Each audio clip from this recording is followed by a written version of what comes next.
It's been a quiet week up in Lake Wobegon. This last week, ice fishing season was in full swing. Up there, was up on New Year's Eve day, walking around town. About 100 little ice fishing houses out there on the lake. The suburbs of Lake Wobegon, what they call it.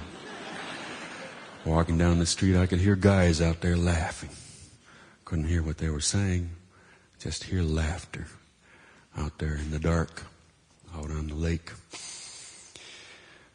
These are little houses, I'd say about 8 by 10 plywood houses. You got corners, holes in the corners there, and then they put the hole down in the ice in each of them to go sit in there in the dark and fish. Supposedly, though, I think everybody knows it's no secret, not giving away anything, to say that those are little lodges out there, actually.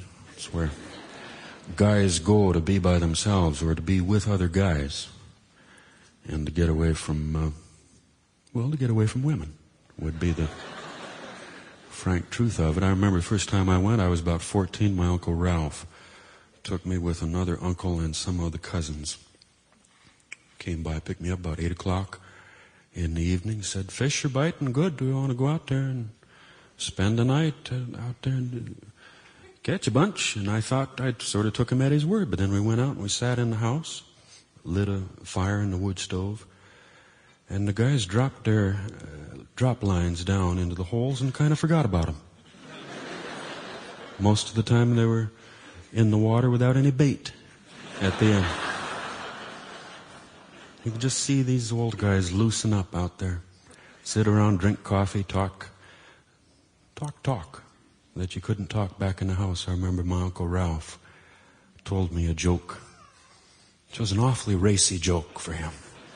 I was just astounded to hear this from him. He says, "You know, Gary," he says, "one way you catch fish, you take a can of peas and you open it up. You put the peas around the hole. When a fish comes up, take a pea, you grab them."